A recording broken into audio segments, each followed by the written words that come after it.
Hello friends, कैसे हैं आप सब। आप सभी का आपके अपने YouTube channel sociology with Sangeeta में मैं संगीता स्वागत करती हूं।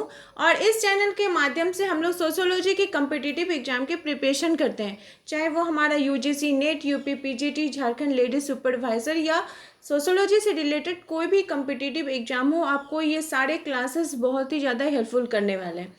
कल के जो इवनिंग का क्लास था उसमें हम लोगों ने देखा था सामाजिक संरचना के संदर्भ में उसकी अवधारणा, उसकी विशेषता, परिभाषा, उसके तत्व एवं प्रकारों को हम लोगों ने देखा था। और मैंने बताया था कि इससे रिलेटेड एमसीक्यू हम लोग मॉर्निंग में करेंगे। तो सामाजिक संरचना में प्रीवियस ईयर में किस प्रकार के क्वेश्चन पूछे गए हैं उसको हम लोग करते हैं। इससे क्या होगा, एक एक हम लोग को बेसिक नॉलेज हो जाएगा कि हाँ, इस प्रकार के क्वेश्चंस जो है वो एग्जाम में पूछे जाते हैं। तो चलिए अपने क्लास को हम लोग स्टार्ट करते हैं। अगर आपको क्लास हेल्पफुल लगे तो इसे ज़रूर लाइक कीजिए, अपने दोस्तों के भी शेयर कीजिए, और मेरे चैनल पर नए हो तो प्लीज़ सब्सक्राइब करना ना भूलिए। और साथ ही आप लोग कमेंट भी कीजिए, क्योंकि आपसे मेरा जो रिलेशन वो कमेंट के माध्यम से ही जुड़ेगा। और आपके कमेंट्स और आपके लाइक देख के मैं भी बहुत मोटिवेट होती हूँ, ताकि आप तक और बेहतर क्लास को और बेहतर ढंग से लेकर आ सकूँ। तो सामाजिक संरचना के संदर्भ में हमारा जो पहला क्वेश्चन है वो यह पूछा जा रहा है कि समाज की संरचना गतिशीलता किसे कहते हैं। समाज की संरचना गतिशीलता किसे कहा जाता है? जब समाज के लोगों की स्थितियों में परिवर्तन होता है, जब समाज के लोगों की भूमिकाओं में परिवर्तन होता है, जब समाज के कार्यों में परिवर्तन होता है, या जब समाज की संस्थाओं में परिवर्तन होता है। तो इसका राइट आंसर क्या हो जाएगा?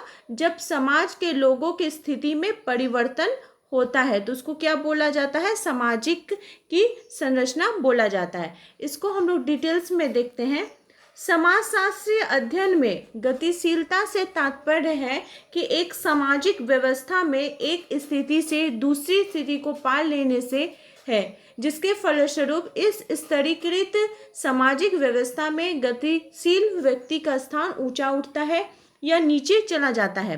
एक स्थान से ऊपर उठकर दूसरे स्थान को प्राप्त कर लेना जो उससे ऊंचा है, निस्संदेह गतिशीलता है। सरल शब्दों में अगर ये कहा जाए तो समाजशास्त्र में सामाजिक गतिशीलता का अभिप्राय उस व्यक्ति या समूह की प्रतिष्ठा में परिवर्तन से है। ठीक है, कि क्या बोला जा रहा है कि समाज के अंतर्गत जब व्यक्ति गतिशील हो रहा है तो व्यक्ति गतिशील किस प्रकार से होगा? उसकी जो स्थिति है, उसके समाज के अंतर्गत उसका जो स्टेटस है उसमें जब चेंज आएगा तब होगा। ठीक है, लेकिन यहाँ पे देखिए क्या बोला है। उत्तर प्रदेश माध्यमिक शिक्षा चयन बोर्ड ने अपनी प्रारंभिक उत्तर कुंजी में इस प्रश्न को उत्तर विकल्प डी माना था, जबकि संशोधित उत्तर कुंजी में विकल्प ए को सही माना गया।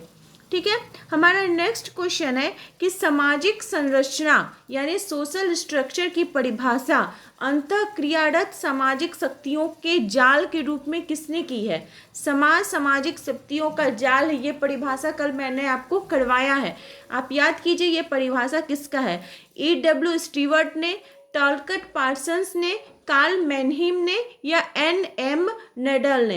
तो इसका राइट आंसर क्या हो जाएगा? कार्ल हो जाएगा। क्या हो जाएगा? कार्ल मैनहीम में। इसको मैं जब आपको परिभाषा बोल रही थी तो मेरे दिमाग में चल रहा था, लेकिन मैं उस समय बोल नहीं पाई या फिर भूल गई, क्योंकि मैं जब इसको आपको बता रही थी ना कि अंतःक्रियारत सामाजिक शक्तियों का जाल, ठीक है, तो जाल काल मैं ऐसे करके पढ़ रही थी कि जेल में काल हो जाता है, कोई जेल अगर जाता है तो उसको क्या हो जाता है? काल हो जाता है। इस प्रकार से मैं अपने दिमाग में सोच रही थी, इसलिए मैं जैसे ही आपको ये क्वेश्चन बोली मेरे दिमाग में लेकिन तुरंत आ गया कि ये इसका आंसर काल मैनहीम होगा। तो इस प्रकार से आपको को रिलेट करके कोई भी क्वेश्चन को याद करना पड़ेगा, क्योंकि क्वेश्चंस बहुत सारे हैं। हमारा थर्ड क्वेश्चन पूछा जा रहा है, यहाँ पे देखिए हम लोग इसका डिटेल्स देख लेते हैं। कार्ल मैनहीम सामाजिक संरचना को सामाजिक शक्तियों का जाल मानते हैं। सामाजिक संरचना शब्द का प्रयोग सर्वप्रथम स्पेंसर ने किया। टालकट पार्सन्स के अनुसार संबंधित संस्थाओं, अभिकरण और सामाजिक प्रतिमानों के साथ ही समूह के प्रत्येक व्यक्ति की स्थितियों तथा भूमिकाओं की विशिष्ट व्यवस्था को प्रकट करने के लिए सामाजिक संरचना शब्द का प्रयोग किया गया।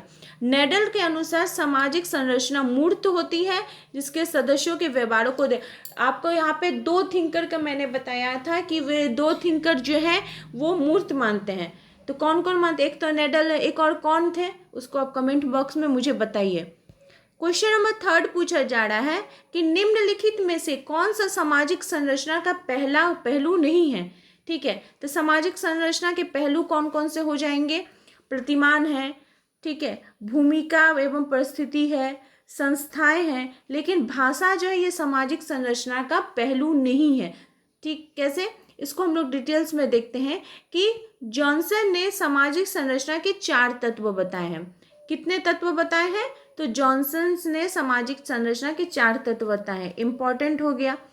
विभिन्न प्रकार के छोटे सामाजिक समूह, उनका कौन कौन सा है? विभिन्न प्रकार के छोटे सामाजिक समूह, भूमिका यानी रोल्स, नियामिक प्रतिमान या मानदंड एवं सांस्कृतिक मूल्य, ये 4 तत्व बताया गया है। किनके द्वारा? तो जॉनसन महोदय जी के द्वारा बताया गया है। लाइट एवं केलर, डोनाल्ड, इन्होंने क्या बताया? लाइट एवं केलर ने क्या बोला है कि सामाजिक संरचना जो है ये 4 तत्वों की चर्चा की है। इसमें 4 तत्व कौन कौन से हो जाएंगे? लाइट एंड केलर ने 4 तत्व बताए हैं।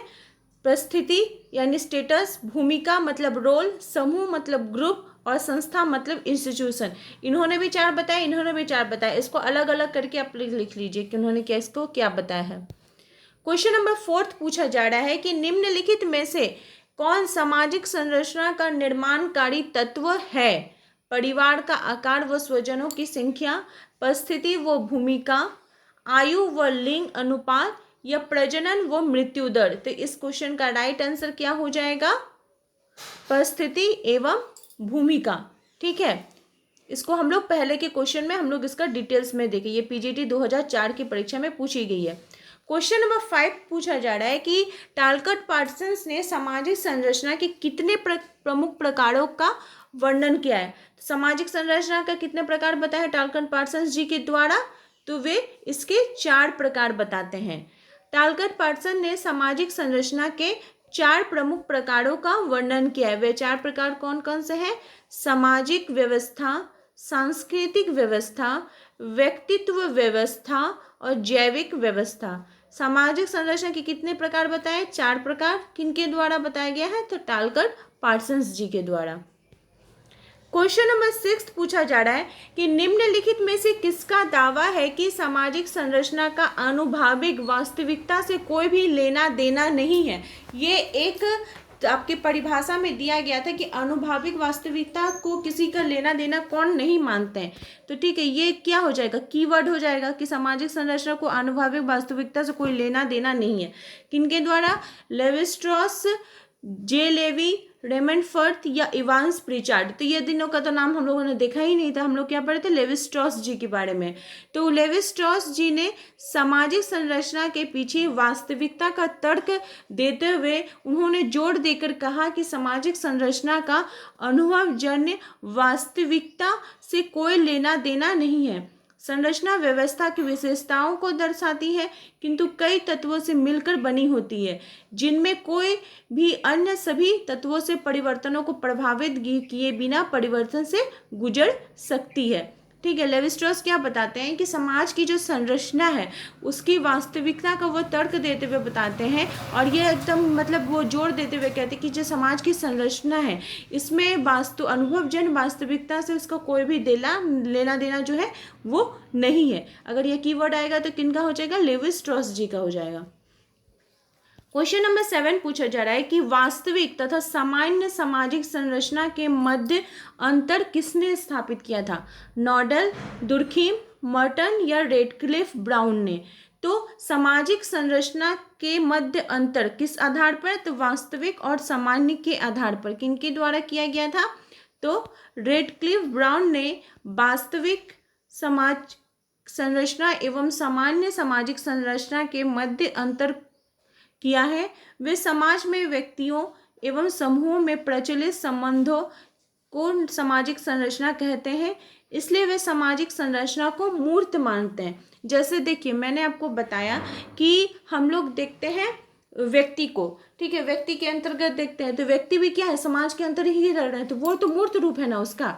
ठीक है, जैसे एडुकेशन, तो एडुकेशन को तो हम लोग नहीं देख रहे, लेकिन एडुकेशन के अंतर्गत जो स्कूल कॉलेज है उसका तो एक मूर्त रूप है, इसलिए वे इसको वास्तविक मानते हैं, मूर्त मानते हैं। इसका अनइम्पॉर्टेंट फैक्ट्स हम लोग देख लेते हैं कि सामाजिक संरचना शब्द का प्रयोग सबसे पहले किनके द्वारा किया गया था? तो हर्बर्ट स्पेंसर जी ने 1885 में किया था। किसमें किया था? तो अपनी पुस्तक प्रिंसिपल ऑफ सोशियोलॉजी में किया था।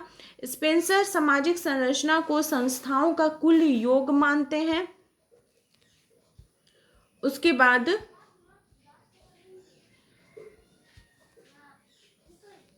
ठीक है, नेक्स्ट क्वेश्चन है हम लोग का कि संरचनावाद यानी स्ट्रक्चरलिज्म किनके द्वारा संबंधित है? मेलिनोवस्की, मर्टन, लेविस्ट्रॉस या पार्सन्स?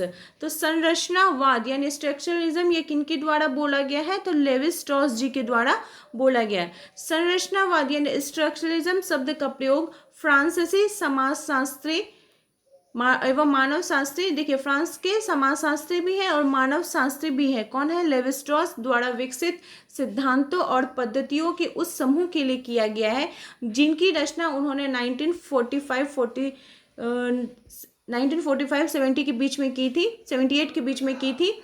विभिन्न कृतियाँ, जो उनकी विभिन्न कृतियाँ थी, स्ट्रक्चरल एंथ्रोपोलॉजी 1968 एवं 1977 में, the elementary structure of kinship 1969 में, द सेवेज माइंड 1966 में, ये ठीक है। लेविस्ट्रॉस जी के अनुसार सभी संस्कृतियों के तत्व मूलतः एक ही हैं, मानसिक प्रक्रिया की उपज है जो संपूर्ण मानव में पाई जाती है।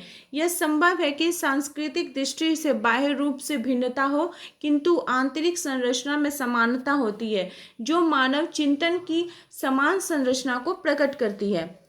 क्वेश्चन नंबर 9 पूछा जा रहा है कि लेविस्ट्रॉस ने रेडक्लिफ ब्राउन की आलोचना किनके मध्य अंतर स्थापित न करने के आधार पर की है? लेविस्ट्रॉस ने रेडक्लिफ ब्राउन की आलोचना की है, तो किस आधार पर? सामाजिक संरचना एवं सामाजिक संबंध के आधार पर, सामाजिक क्रिया एवं सामाजिक संरचना के आधार पर, सामाजिक संबंध एवं सामाजिक क्रिया के आधार पर, या सामाजिक संरचना एवं सामाजिक व्यवस्था के आधार पर? तो इसका राइट आंसर हो जाएगा सामाजिक संरचना एवं सामाजिक संबंध के आधार पर। इसका हम लोग डिटेल्स देखते हैं। तो लेविस्ट्रॉस जी ने रेडक्लिफ ब्राउन की आलोचना की, ठीक है, ये चीज हम लोग को याद रखना होगा। सामाजिक संरचना एवं सामाजिक संबंध के मध्य अंतर स्थापित न करने के आधार पर किया। सामाजिक संरचना, सोशल स्ट्रक्चर, समाजशास्त्र की एक मौलिक अवधारणा है, परंतु इनकी व्याख्या विभिन्न प्रकार से की जा सकती है। क्या बोला जा रहा है कि लेविस्ट्रॉस जो थे वो रेडक्लिफ ब्राउन की आलोचना करते हैं कि समाज की जो संरचना है और समाज के जो संबंध है इनके मध्य अंतर स्थापित न करने कि समाज शास्त्र क्या है? वो तो एक मौलिक अवधारणा है, ठीक है, लेकिन इसके अंतर्गत इसकी जो विभिन्न चीजें हैं, इसकी विभिन्न तत्व, इसकी व्याख्या विभिन्न प्रकार से विभिन्न समाजशास्त्रियों के द्वारा की जा सकती है। हमारा नेक्स्ट क्वेश्चन है कि निम्नांकित में कौन एक संरचनावादी है? इमाइल दुर्खिम, SF नाडाल, कौन क्या है संरचनावादी? SF नाडाल, क्लाउड लेविस्ट्रॉस या जर्गन हेबर्मास? तो संरचनावादी दृष्टिकोण में किसका हो जाएगा? क्लाउड लेविस्ट्रॉस जी हो जाएंगे। संरचनावादी दृष्टिकोण के मुख्य प्रवर्तक या प्रसिद्ध मानव शास्त्री क्लाउड लेविस्ट्रॉस थे। उन्होंने अपने सिद्धांत की पृष्ठभूमि में सबसे पहले योगदान स्विट्जरलैंड के भाषाविदों फर्डिनांड डी सोशरे के साथ किया। इस दृष्टिकोण की उत्पत्ति भाषा के अध्ययन से हुई, वह संचार एवं संस्कृति को समझने के लिए इस प्रकार प्रयोग किया गया। तो ये था, आपको समझ में आ गया होगा कि किस प्रकार के जो क्वेश्चन है वो सामाजिक संरचना से पूछे जाते हैं, ठीक है। इस प्रकार के क्वेश्चन आपको एग्जाम में पूछे जाएंगे। तो आई होप आप लोगों को ये क्वेश्चन सीरीज हेल्पफुल रहा होगा। इसी प्रकार से आप लोग मेरे चैनल के साथ बने रहिए, हम लोग टॉपिक्स और MCQ को कवर करते चलेंगे। मेरे चैनल के साथ बने रहने के लिए आप सभी का थैंक यू।